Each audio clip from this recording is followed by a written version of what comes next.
안녕하십니까? 우리 삶의 깊이를 더하는 지혜와 통찰의 시간입니다. 오늘 우리는 역경 속에서 피어나는 인간 정신의 위대함, 그리고 시련을 이겨내는 믿음의 힘에 대해 이야기 나누고자 합니다. 이 이야기가 여러분의 마음에 깊은 울림을 주고 잠시나마 평안을 선물하기를 바랍니다. 만일 오늘 내용이 마음에 와 닿으신다면 구독과 좋아요를 통해 이 귀한 지혜를 더 많은 분들과 함께 나누는 은혜의 통로가 되어 주십시오. 이 채널을 구독하시는 모든 분들의 삶에 하나님의 축복이 가득하기를 기도합니다. 우리는 살아가면서 수많은 유혹과 마주하게 됩니다. 때로는 달콤하게, 때로는 거부할 수 없는 힘으로 우리를 시험에 들게 하죠. 저명한 작가 오스카 와일드는 유혹만 빼고 나는 모든 것을 물리칠 수 있다는 유명한 말을 남겼습니다. 우리 중 많은 이들이 공감하는 말일 겁니다. 하지만 성경은 유혹에 대해 무엇이라 말하고 있을까요? 고린도전서 10장 13절은 이렇게 증언합니다. 사람이 감당할 시험 밖에는 너희가 당한 것이 없나니 오직 하나님은 미쁘사 너희가 감당하지 못할 시험당함을 허락하지 아니하시고 시험당할 즈음에 또한 피할 길을 내사 너희로 능히 감당하게 하시느니라. 이 말씀은 유혹이 특정인에게만 찾아오는 특별한 시련이 아니라 우리 모두가 겪는 보편적인 경험임을 알려줍니다. 하나님께서 당신을 괴롭히시는 것이 아닙니다. 중요한 것은 하나님께서는 우리가 감당할 수 없는 시험은 결코 허락하지 않으시며 반드시 이겨낼 길을 함께 열어주신다는 약속입니다. 성경에 등장하는 위대한 믿음의 선조들조차 유혹 앞에서 자유롭지 못했습니다. 홍수에서 살아남은 노아는 술에 취해 실수를 저질렀고 믿음의 조상 아브라함은 이기 앞에서 거짓말을 했습니다. 위대한 지도자 모세는 분노를 참지 못했고 선지자 엘리야는 낙심하여 불평했으며 다윗 왕은 끔찍한 성적인 죄에 빠졌습니다. 심지어 신약 시대에도 마가 요한은 선교의 길에서 중도 포기했고 베드로는 예수님을 3번이나 부인했으며 가룟 유다는 스승을 배신했습니다. 이 땅을 걸었던 모든 인간은 예외 없이 유혹을 받았습니다. 단 한 분, 예수 그리스도께서도 마찬가지였습니다. 히브리서 4장 15절은 우리에게 있는 대제사장은 우리의 연약함을 동정하지 못하실 이가 아니요 모든 일에 우리와 똑같이 시험을 받으신 이로되 죄는 없으시니라고 말씀합니다. 예수님께서도 우리와 똑같은 유혹을 받으셨다는 사실은 우리에게 큰 위로를 줍니다. 유혹을 받는 것 그 자체가 죄는 아닙니다. 만약 그렇다면 죄가 없으신 예수님께서도 자격이 없으셨을 겁니다. 유혹에 굴복하여 행동으로 옮기는 것이 바로 죄입니다. 성경은 우리가 영적으로 어느 경지에 이르면 유혹이 사라질 것이라고 약속하지 않습니다.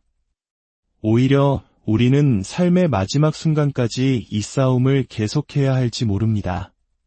그렇기에 우리는 유혹을 어떻게 다루고 이겨내야 하는지 배워야만 합니다. 오늘 우리는 그 지혜를 구약성경 창세기에 등장하는 한 인물, 요셉의 삶을 통해 배우고자 합니다. 요셉은 아버지 야곱의 특별한 사랑을 받던 아들이었지만 그로 인해 형들의 시기와 질투를 받았습니다. 결국 형들의 손에 의해 이집트로 가는 상인들에게 노예로 팔려가는 비극을 겪게 됩니다. 그가 이집트에 도착했을 때 그의 나이는 고작 17살이었습니다. 창세기 39장은 그로부터 약 10년의 세월이 흐른 뒤의 이야기를 담고 있습니다. 이제 27살의 건장한 청년이 된 요셉은 이집트의 시위대장 보디발의 집에서 노예로 일하고 있었습니다. 비록 노예의 신분이었지만 요셉은 매사에 성실했고 하나님께서 그와 함께 하셨기에 그는 주인의 신임을 얻어 집안의 모든 소유를 관리하는 가정총무의 자리에 오르게 됩니다. 그의 손을 거치는 모든 일은 형통했고 보디발의 집은 요셉으로 인해 큰 복을 받았습니다. 창세기 39장 6절은 요셉에 대해 용모가 빼어나고 아름다웠다고 묘사합니다. 이는 그의 어머니 라헬의 아름다움을 물려받은 것으로 보입니다. 하지만 바로 이 뛰어난 외모가 그를 위험한 시험 속으로 몰아넣는 계기가 됩니다. 어느 날 그의 주인인 보디발의 아내가 요셉에게 은밀하고도 끈질긴 유혹의 손길을 뻗기 시작합니다. 그녀는 요셉에게 동침하기를 요구했습니다. 이는 현대의 막장 드라마에서나 볼 법한 이야기 같지만 성경에 기록된 엄연한 사실입니다. 이 유혹이 요셉에게 얼마나 강력했는지 몇 가지 특징을 통해 살펴볼 수 있습니다. 첫째, 그것은 예상치 못한 기습적인 유혹이었습니다. 요셉의 인생이 안정되고 모든 것이 잘 풀려가던 바로 그 순간 유혹은 예고 없이 찾아왔습니다. 성공과 안정의 순간에 찾아오는 유혹은 우리를 더욱 무방비 상태로 만듭니다. 둘째, 그것은 지속적인 유혹이었습니다. 성경은 보디발의 아내가 날마다 요셉에게 유혹의 말을 건넸다고 기록합니다. 한 번의 유혹을 뿌리치는 것도 어렵지만 매일같이 반복되는 유혹은 강철 같은 의지마저 서서히 녹슬게 만듭니다. 저항에 대한 감각이 무뎌지고 죄에 대한 경계심이 허물어질 수 있는 아주 위험한 상황이었습니다. 셋째, 그것은 비밀스러운 유혹이었습니다. 결정적인 그날 요셉이 일을 하기 위해 집에 들어갔을 때 집안에는 다른 남자 종들이 아무도 없었습니다. 단 둘만 남게 된 완벽한 프라이버시가 보장된 상황. 보디발의 아내는 이것이 절호의 기회라 생각했을 겁니다. 우리 각자의 인격과 신앙은 바로 이 지점에서 시험받습니다. 아무도 보지 않을 때, 절대로 들키지 않을 것이라고 확신할 때, 당신은 어떤 선택을 하겠습니까? 우리의 진정한 모습은 바로 그때 드러납니다. 많은 경우 우리가 위롭게 행동하는 이유는 하나님을 향한 순수한 사랑 때문이라기보다 발각되는 것에 대한 두려움 때문일 때가 많습니다. 하지만 요셉은 달랐습니다. 넷째, 어쩌면 그것은 합리적으로 보일 수 있는 유혹이었습니다. 세상적인 관점에서 본다면 이 유혹에 넘어가는 것이 요셉에게 이득이 될 수도 있었습니다. 권력자의 아내를 자신의 편으로 만든다면 노예 신분에서 벗어날 더 큰 기회를 잡을 수도 있었을 겁니다. 또한 가족에게 버림받고 타지에서 외롭게 살아온 그의 상처받은 마음을 위로받을 수 있는 순간적인 쾌락이 될 수도 있었을 겁니다. 하지만 이 모든 강력한 유혹 앞에서 요셉은 어떻게 승리할 수 있었을까요? 여기에 우리가 배워야 할 중요한 원리가 있습니다. 첫 번째, 요셉은 위기가 닥치기 전에 이미 확고한 신념을 가지고 있었습니다. 성경은 보디발의 아내가 유혹했을 때 요셉이 거절했다고 단호하게 기록합니다. 그는 기도해보겠다거나 다른 사람에게 조언을 구하겠다고 말하지 않았습니다. 즉시 거절했습니다.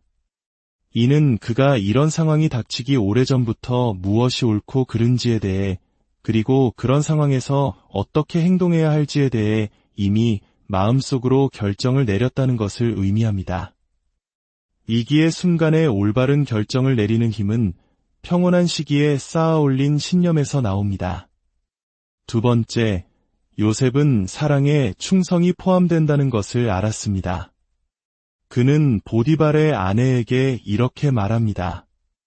내 주인이 집안의 모든 소유를 간섭하지 아니하고 다 내 손에 위탁하였으니 이 집에는 나보다 큰 이가 없으며 주인이 아무것도 내게 금하지 아니하였어도 금한 것은 당신뿐이니 당신은 그의 아내임이라.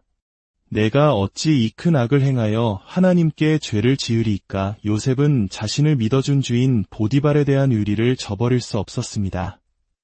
더 나아가 그는 이 죄가 단지 사람에 대한 배신일 뿐만 아니라 모든 것을 보고 계시는 하나님 앞에서의 죄임을 분명히 인식했습니다.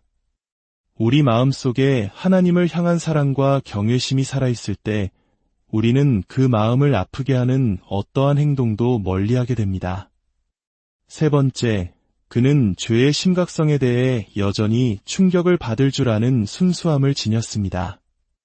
그는 이 행위를 이 큰 악이라고 불렀습니다. 죄에 무감각해지고 타협하기 시작할 때 우리는 무너지지만 죄를 여전히 크고 무서운 악으로 인식할 때 우리는 스스로를 지킬 수 있습니다. 네 번째, 그는 유혹의 근원을 피할 지혜가 있었습니다. 성경은 요셉이 그녀의 말을 듣지 않았을 뿐만 아니라 동침하지 아니할 뿐더러 함께 있지도 아니했다고 기록합니다. 함께 있지도 않았다는 이 구절이 중요합니다. 그는 의도적으로 그녀를 피했습니다.